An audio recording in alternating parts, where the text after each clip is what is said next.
seara, dragi urmăritori! Astăzi ne aflăm în orașul Caracal și o să mergem la doamna Livia, care primește frumoasa vârstă de 41 de ani. Cei care o iubesc s-au gândit să apeleze la echipa noastră surprize neașteptate Caracal. Noi o să mergem să o uimim, cum știm noi mai bine, să o emoționăm pe doamna Livia. Doamna Livia nu se așteaptă la o asemenea surpriză, ea nici nu se gândește că o să aibă o surpriză. Noi o să mergem să o emoționăm. Nu uitați voi în continuare să ne susțineți pe YouTube, să vă abonați pe YouTube, apăsați butonul de subscribe, clopoțelul și o să participați la viitoarea tombolă. Nu știm cum va fi, dar sigur va fi. Haideți să vedem ce emoții va avea Livia. Haideți!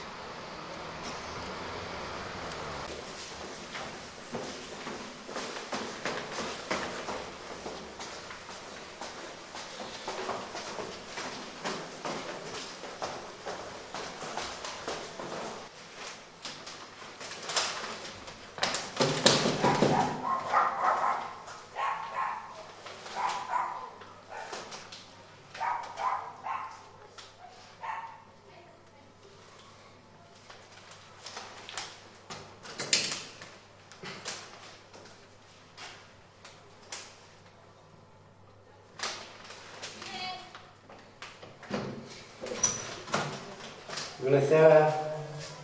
Bună seara! Noi suntem echipa surprize neașteptate Caracal. Bună Și seara! avem o surpriză pentru dumneavoastră. Poftiți! Deși nu mă așteptam, eu așteptam curierul. Noi suntem curierul. Vă mulțumesc că Cineva ați drag venit. vă iubește și v-a trimis un tort, un buchet de flori. Mergem în sufragerie la Brad. Mulțumesc frumos! Da, da! Poftiți! Luați tortul. Mamă, mulțumesc frumos! Eu vă urmăresc cu mare drag, dar sinceră să fiu, nu mă așteptam că o să am și o surpriză Da. dumneavoastră. Niciodată nu e târziu. Mai puteți să țineți buchetul de flori? Tremur toată. Da. Avem și o șampanie.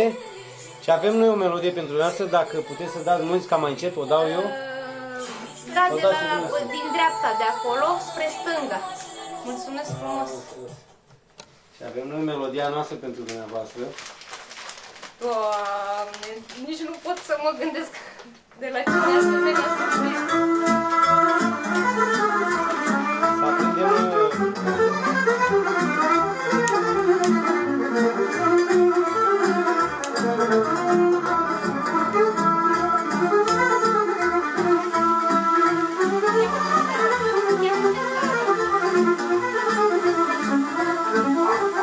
M-a pus viața la încercare, cu zile grele și amare.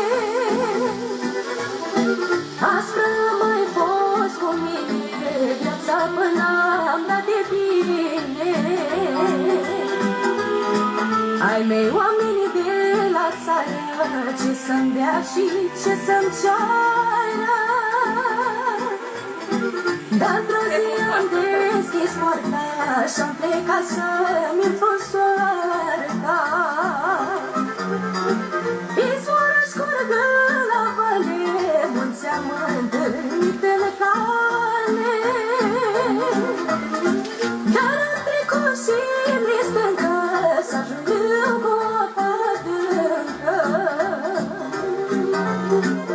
Izvoară scurgă la vale, mulți am întâlnit în cale. Dar am trecut și mi stâncă, să-ajung cu apa adâncă.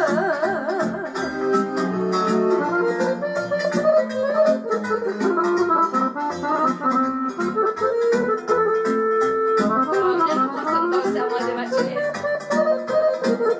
Avem un mesaj video de la... Da?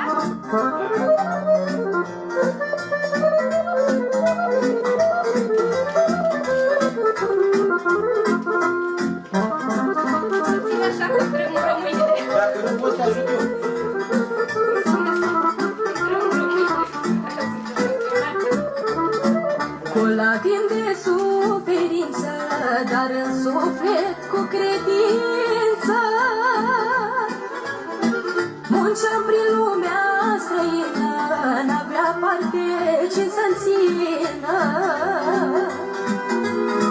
Cinstea mea și-a spus cuvântul, nu m-am dat cum bătea vântul. Și a început să mă pună soarta în rângul, lumea bună. Izvoră scurgă la vale, mulți am întâlnit în cale. Dar am trecut și mi stâncă, să ajung cu apa adâncă. Izvoră scurgă la vale, mulți am întâlnit în cale. Dar am trecut și mi stâncă, să ajung cu apa adâncă.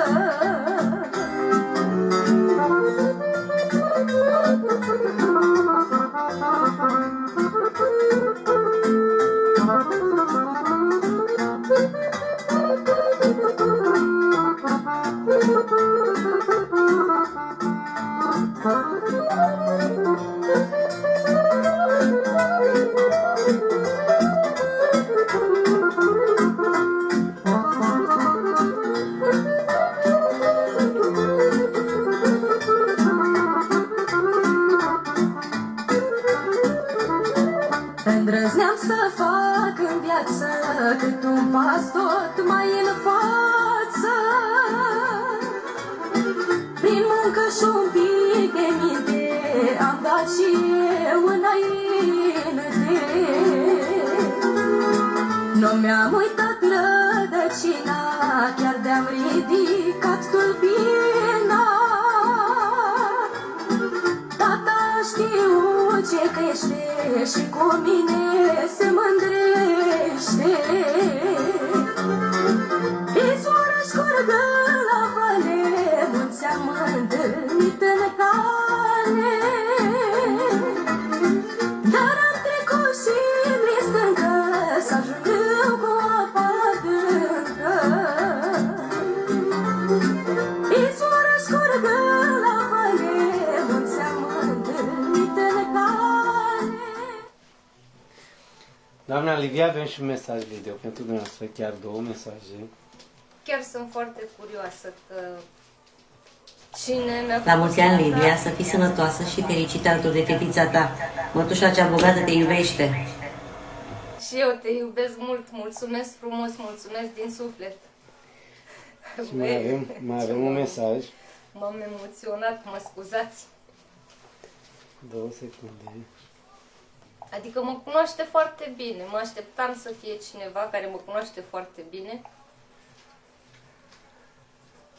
La mulți ani, dragă Liviuț, Oh! de la Galați, îți transmit un sincer la mulți ani, multă sănătate îți doresc să ai, numai bucurii pentru tine și Sara îți doresc și tot timpul să-ți fie numai bine oriunde pășești.